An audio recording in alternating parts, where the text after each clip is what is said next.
तस्य ज्ञानञ्जनशलाकया चक्षुरुन्मीलितं येन तस्मै श्रीगुरुवे नमः। श्रीचैतन्यमनोभीष्टं स्थापितं येन भूतले स्वयंरूपः कदा मह्यं ददाति स्वयं पदान्तिकम्। वन्देऽहं श्रीगुरो श्रीयुतापदकमलं श्रीगुरुन् वैष्णवांश्च श्रीरूपं साग्रजातं सहिगणरघुनाथवितं तं सजीवं साद्वैतं सावधूतं परिजनसहितं कृष्णचैतन्यदेवं श्रीराधाकृष्णपादान् सहिगणललिता श्रीविशाखान्वितांश्च। हे कृष्ण करुणा सिंधु दीनबंधु जगत्पते गोपेश गोपिका कांत राधा कांत नमोस्तुते। तप्त कांचन गौरांगी राधे वृंदावनेश्वरी वृषभानुसुते देवी प्रणमामि हरिप्रिये। पंचाकल्पतरुभ्यश्च कृपा सिन्धुभ्येव च पतितानां पावनेभ्यो वैष्णवेभ्यो नमो नमः। जय श्री कृष्ण चैतन्य प्रभु नित्यानंद श्री अद्वैत गदाधर शिवासादि गौरभक्तवृंद। हरे कृष्णा कृष्ण कृष्ण हरे हरे, हरे राम राम राम हरे हरे। हरे कृष्णा। तो आपका हार्दिक स्वागत आज के सेशन में। और आज हम भगवद गीता का फर्स्ट चैप्टर का 41 वर्स और इस सीरीज में जो अर्जुन युद्ध न लड़ने के लिए कई सारे रीजंस दे रहे हैं, उसमें ये रीजन चल रहा है कि अगर कुल की परंपरा नष्ट हो जाएगी तो कैसे फिर सारा घर ही नष्ट हो जाएगा। तो आज इसी सीरीज में 41 वर्ष में अर्जुन बता रहे हैं,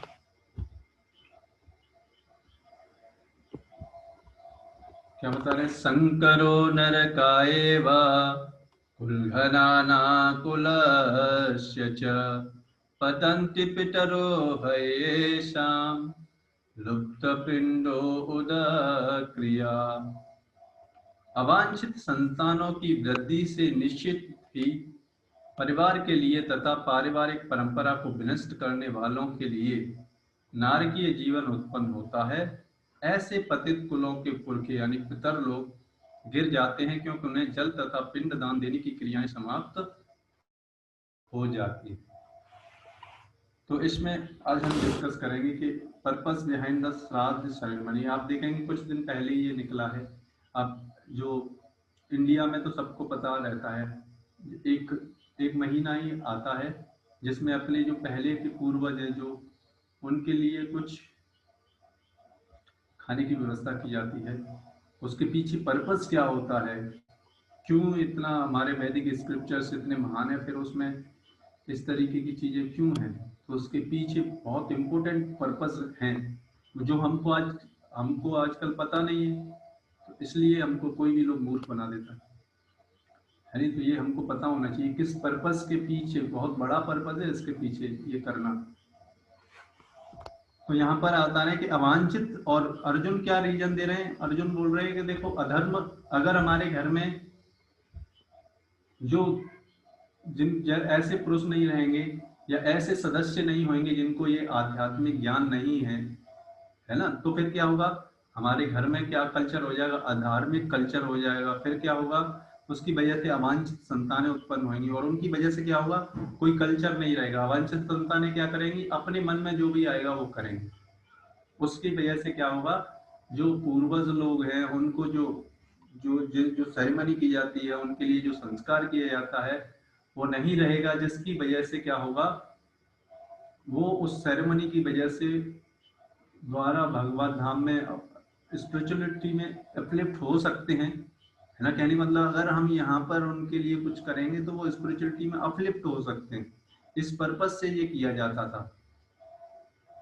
अब देखो हमारा कल्चर कितना महान है कि इन बहुत सारे संसार में लोग तो इस जन्म के बाद क्या होगा कुछ विश्वास ही नहीं करते, है कि नहीं।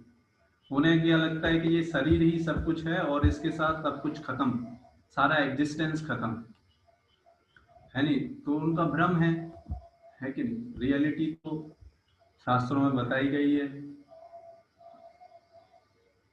नहीं तो इतने पुनर्जन्म के केस क्यों दिखते। लेकिन ये आत्मा का अस्तित्व है। आत्मा फिर क्या होता है, जब ये शरीर खत्म हो जाता है और अपने कर्मों की वजह से पुरखे पितृलोक में कष्ट भोगते हैं, या फिर मान लो कोई भी हमारे परिवार का सदस्य आकस्मिक मृत्यु हो जाती है उसकी, तो उसे बॉडी नहीं मिलता है, तो जो घोस्ट होते हैं, जो जिनकी हवा का शरीर होता है, उसमें क्या रहते हैं, वो रहते हैं तो उनमें कष्ट पाते हैं। तो ऐसे लोगों के लिए ये श्राद्ध सेरेमनी किया जाता था, जिससे कि वो उस जिस भी जगह हैं वहां से अपलिफ्ट होके वो भी कम से कम एटलीस्ट भगवान की भक्ति के बारे में प्रवृत्त हों, और अपने जीवन में वो भी अपने जीवन के उद्देश्य के बारे में अग्रसर हों। तो ये तो आज परपट में प्रभुपाद लिख रहे हैं कि सकाम कर्म के विधि विधानों के अनुसार। सकाम कर्म मतलब जो वैदिक स्क्रिप्चर्स में बताए गए रूल्स और रेगुलेशंस हैं। कुल के पितरों को समय समय पर जल तथा पिंडदान दिया जाता है। पूरे वैदिक स्क्रिप्चर्स में 3 पार्ट हैं। क्या क्या है? एक तो है कर्म कांड, ज्ञान कांड और उपासना कांड। मतलब पूरे वैदिक स्क्रिप्चर्स में कर्म कांड मतलब ये कर लेंगे तो ये हो जाएगा, अगर हम ये वाला व्रत रखेंगे तो ये हो जाएगा, इसको बोलते हैं कर्म कांड। मतलब अपनी लोगों को आकर्षित करने के लिए, वैसे तो लोग कुछ करना नहीं चाहते, लेकिन लोगों को कुछ मोटिव दे दिया जाता है ना। मान लो हाँ कि इतनी सैलरी मिलेगी, इतना पैसा मिलेगा, तो तुरंत हम रेडी हो जाते हैं वो कार्य करने के लिए, है नहीं। तो उसी तरीके से शास्त्रों में भी इस तरीके से विधान दिए गए हैं कि तो लोगों को आकर्षित करने के लिए, लोगों की इतनी इच्छाएं हैं काम करने की, इतनी इच्छाएं अपनी इंद्रिय तृप्ति को पूरा करने की, तो शास्त्रों में उनका भी विधान दिया गया है, जिससे कि एटलीस्ट उनको करेंगे तो धीरे धीरे क्या होगा, उनका उस कल्चर में, क्योंकि कर्मकांड करना पड़ेगा, फिर ऐसे लोगों को जो कर्मकांड कराते हैं उनके साथ में आएंगे, या फिर कहीं पवित्र स्थान में जाएंगे तो कुछ तो फर्क पड़ेगा। या फिर वो जो कर्मकांड करते हैं उसमें भी मंत्रों का उच्चारण किया जाता है, उसमें भगवान के नामों का उच्चारण किया जाता है, तो कुछ फर्क पड़ेगा उनका। ना करने से अच्छा तो कुछ है। तो कर्मकांड सबसे लोअर कैटेगरी है, मतलब जो बहुत इंद्रिय तृप्ति में आकर्षित है उनको आकर्षित करने के लिए कर्मकांड।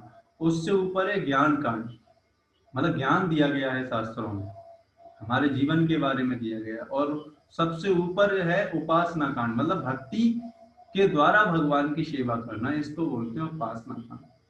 तो धीरे धीरे व्यक्ति अल्टीमेटली जब तक यहाँ नहीं पहुंच जाता तब तक भगवत धाम नहीं जा सकता। जब तक व्यक्ति कर्म कांड में लगा रहता है तो भी इसी जीवन में ज्यादा से ज्यादा मनुष्य जीवन फिर दोबारा मिल जाएगा, या फिर स्वर्ग में देवता का शरीर मिल सकता है, बस ज्यादा से ज्यादा ब्रह्मा बन सकते हैं, इससे ज्यादा लेकिन रहेंगे इस ब्रह्मांड में। तो ये 3 तरीके का वैदिक स्क्रिप्चर्स में नॉलेज दिया गया है, लेकिन सबसे टॉप मोस्ट जो नॉलेज जो भगवत गीता में बताया जा रहा है वो है उपासना कांड की नॉलेज दिया जा रहा है डायरेक्टली, क्योंकि समय नहीं है अभी। और जल्दी से जल्दी जो इसलिए जो जो लोग इंद्रिय में अपनी इंद्रियों को तृप्त करना चाहते हैं, वो इस ज्ञान को, इस नॉलेज को, जो भगवान बोलते हैं क्या कि इस ज्ञान से बढ़कर इस संसार में कोई ज्ञान नहीं है। हे अर्जुन, मैं आपको ये उच्चतम ज्ञान बता रहा हूँ, ये रहस्य बता रहा हूँ, तो ये ज्ञान को अप्रिशिएट नहीं कर पाते। क्यों ये अप्रिशिएट कर पाते? भौतिक इच्छाओं की वजह से। क्योंकि ये ज्ञान क्या है, भौतिक इच्छाओं से ऊपर उठने को बताता है नहीं। तो इसलिए लोग इसको अप्रिशिएट नहीं कर पाते, बट अल्टीमेटली आना ही होता है। तो सकाम कर्म के विधि विधानों के अनुसार कुल के पितरों को समय समय पर जल तथा पिंड दान दिया जाना चाहिए। यह दान विष्णु पूजा द्वारा किया जाता है। अब देखो, भगवान विष्णु की पूजा जब करेंगे तो इसके माध्यम से क्या होगा, अपन जो कर रहे हैं उनका भी फायदा होगा, और जिनके लिए कर रहे हैं उनका भी अपलिफ्टमेंट होगा। क्योंकि विष्णु को अर्पित भोजन के उच्चिष्ट भाग के खाने से सारे पाप कर्म से उद्धार हो जाता है। तो भगवान को जो हम भोग लगाते हैं, उसको जो जो हम खाना बनाते हैं सबसे पहले और भगवान को देते हैं, उसको बोलते हैं भोग। और जो भगवान को ऑफर कर दिया जाता है उसके बाद उसको जो हमारे खाना जो बनाया उसमें मिला दिया जाता है उसको उसको बोलते हैं प्रसाद। तो वो प्रसाद में क्या होता है, भगवान की कृपा होती है और वो प्रसाद खाने से हमारी चेतना अपलिफ्ट होती है। इसलिए भक्त क्या करता है, हमेशा प्रसाद खाता है और कुछ नहीं खाता। भगवान भगवत गीता में भी बोलते हैं कि जो मुझे ऑफर करके अगर कुछ नहीं खा रहा, ऑफर करके कुछ ऑफर करके विदाउट ऑफर करके खा रहा है तो उसमें कहीं ना कहीं पाप सम्मिलित है। तो ये श्राद्ध सेरेमनी का ये पर्पस था, उनको जो दिया जाता था वो भगवान विष्णु को ऑफर कर दिया करके फिर दिया जाता था। तो फिर क्या होता था, और उसको हम भी पाते हैं फिर, तो हमारा भी कॉन्शियसनेस अपलिफ्ट होएगा और उन जो पितृलोक हैं, जो हमारे एंसेस्टर्स हैं, उनका भी कॉन्शियसनेस लेवल ऊपर होएगा और वो जीवन के उद्देश्य की ओर अग्रसर हो सकते हैं। अब आप देखो आगे आगे बताएंगे अभी। कभी कभी पितरगण विषय विविध प्रकार के पाप कर्मों से ग्रस्त हो सकते हैं और कभी कभी उनमें से कुछ को स्थूल शरीर प्राप्त न हो सकने के कारण उन्हें प्रेतों के रूप में सूक्ष्म शरीर धारण करने के लिए बाध्य होना पड़ता है। तो अपने कर्मों के अनुसार उन्होंने जीवन में किया था जो भी, उसके अनुसार वो ऐसे ही इसकी चीज में डाल मिलती है उनको। अतः जब वंशजों द्वारा पितरों को बचा प्रसाद अर्पित किया जाता है तो उनका प्रेत योनि या अन्य प्रकार के दुख में जीवन से उद्धार होता है। तो ये पर्पज है श्राद्ध सेरेमनी का। पितरों को इस प्रकार की सहायता पहुंचाना कुल परंपरा है। तो देखो फैमिली का पर्पस क्या था, हमने उस दिन डिस्कस किया था, एक दूसरे की हेल्प करना, एक दूसरे को जीवन के उद्देश्य हासिल करने में हेल्प करना, ये फैमिली का पर्पस था। तो इसमें भी देखो इसलिए फैमिली का ये पर्पस, इसलिए हमारे जो एंसेस्टर है जो अभी यहाँ पर नहीं है कहीं पर भी, अगर जो इस भौतिक संसार में कहीं न कहीं फंसे हुए हैं तो उनको निकालने के लिए ये श्राद्ध सेरेमनी किया जाता था। और जो लोग भक्ति का जीवन यापन नहीं करते उन्हें ये अनुष्ठान करने होते हैं। ये वो उन लोगों के लिए करना अनिवार्य है जो लोग भगवान की शुद्ध भक्ति नहीं करते, जो केवल सकाम कर्म करते हैं। अब ये बताया ना हमने, जो वो लोग भौतिक इच्छाओं में तृप्त की इंद्रिय तृप्ति करना चाहते हैं केवल, उनके लिए तो करना जरूरी जरूरी है। लेकिन जो भगवान के भक्त हैं उनके लिए ये सारे रूल्स रेगुलेशन नहीं है। क्यों? क्योंकि वो तो भगवान का भक्त है, उससे वो तो भगवान को प्रसन्न कर रहा है, भगवान उससे प्रसन्न है, तो उनसे रिलेटेड जो भी लोग होंगे वो भगवान उनको समा और दर व्यवस्था करते हैं भगवान अपने धाम लाने के लिए।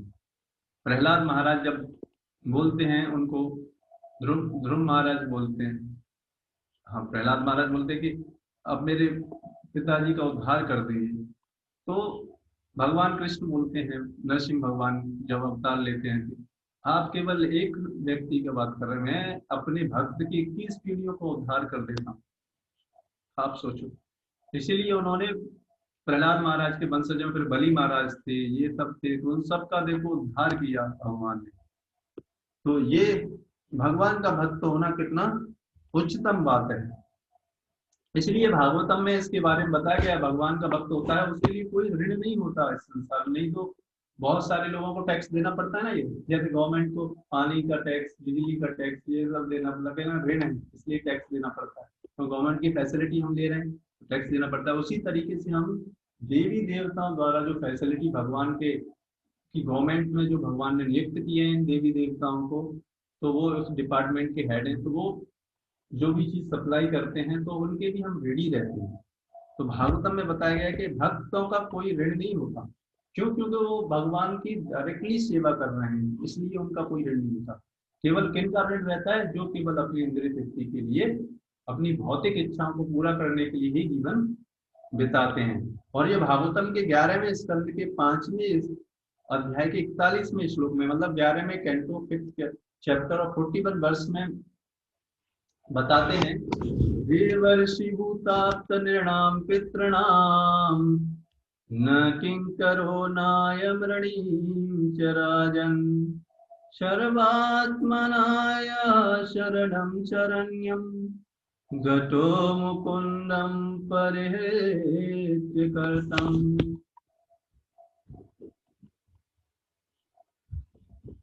तो इसमें क्या बता रहे हैं, हे राजन, जिस व्यक्ति ने सारे भौतिक कार्यों को त्याग कर उन मुकुंद के चरण कमलों में पूरी तरह शरण ले रखी है, मतलब जो भगवान की शुद्ध भक्ति कर रहा है, उसकी कोई अपना पर्सनल मोटिव नहीं है, केवल भगवान की सेवा करता है, अपना सारा जीवन इसलिए लगाया है, ऐसे व्यक्ति देवताओं, ऋषियों, सामान्य जीवों, संबंधियों, मित्रों, मनुष्यों या दिवंगत हो चुके पितरों के ऋणी नहीं रहते।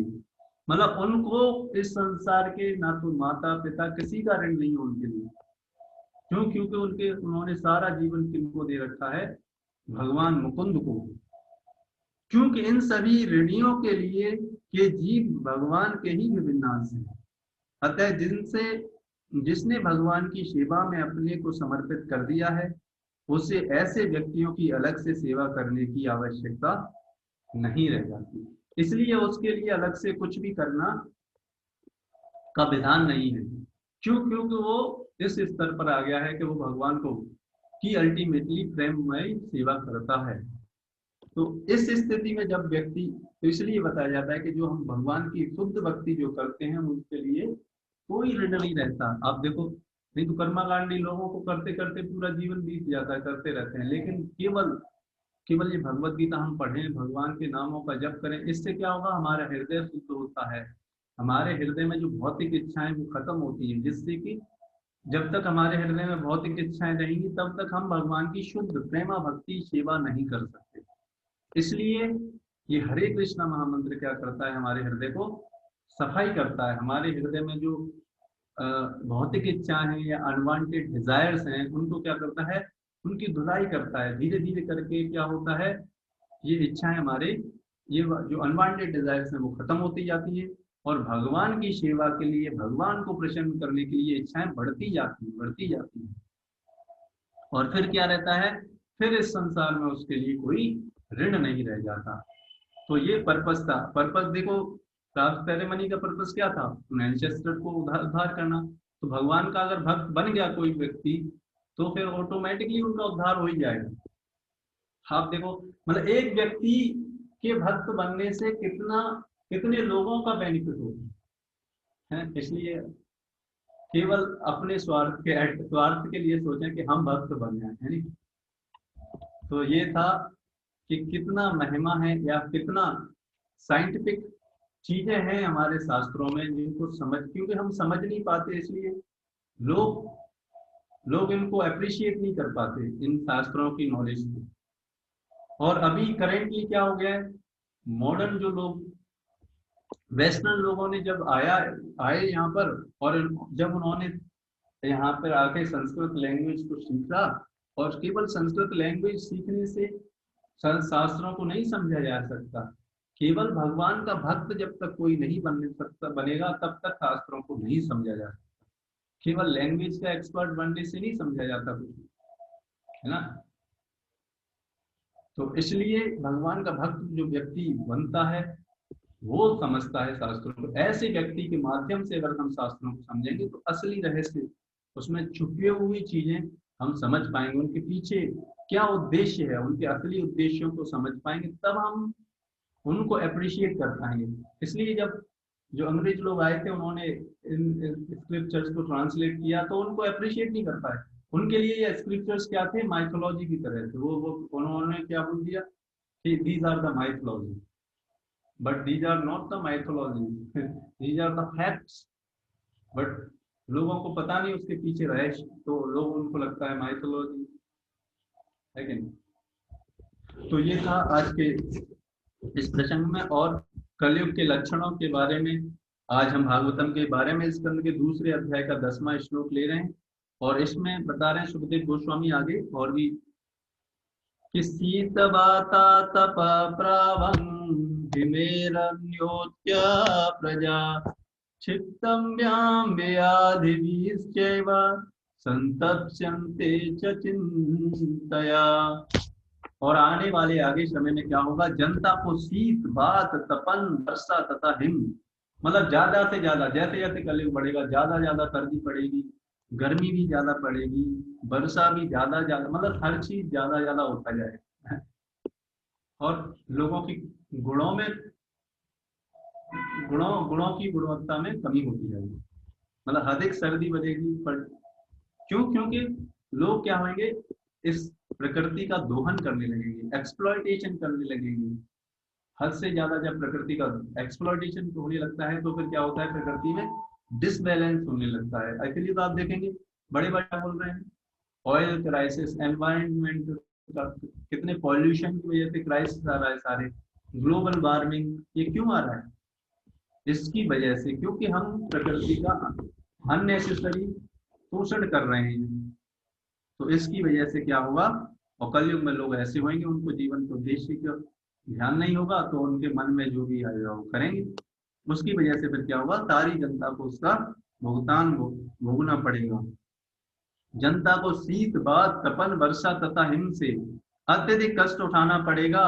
लोग आपसी झगड़ों, भूख प्यास, अत्यधिक चिंता से भी पीड़ित होते रहेंगे। तो ये तो आप देख ही रहे हैं। इसीलिए इस एज का नाम क्या है, the age of quarrel and hypocrisy. लोग छोटी छोटी बातों पर लड़ने लगेंगे, और केवल थोड़ी भूख और प्यास की वजह से ही लोग क्या करेंगे, अपना धैर्य खो देंगे, और रोग और चिंता पे ग्रस्त होंगे लोग। तो ये अभी तो थोड़ी थोड़े है ना, क्योंकि गोल्डन पीरियड चल रहा है, अभी 10,000 साल तक चलेगा। तो अभी थोड़ा, लेकिन उसके बाद बहुत तेजी से बढ़ने वाला है। इसलिए हम इस भक्ति को सीरियसली, तीव्रता से अपने जीवन में प्रयत्न करें भक्ति करने का, जिससे कि हम इसी जीवन में अपने जीवन के गंतव्य को प्राप्त कर सकें। और इसी के साथ हम आज के सेशन को विराम देते हैं। और भी जानना चाहते हैं तो हमारा ग्रुप है जर्नी ऑफ सेल्फ डिस्कवरी, उस पर आप ज्वाइन कर सकते हैं, और भी इस तरीके के सेशंस में आने के लिए, फिर और पर्सनल गाइडेंस के लिए, उसमें और ज़्यादा आप समझ सकते हैं इन सारी चीज़ों से, है ना। तो इस तरीके से हम इसको, आज के सेशन को हम यहीं पे विराम देते हैं।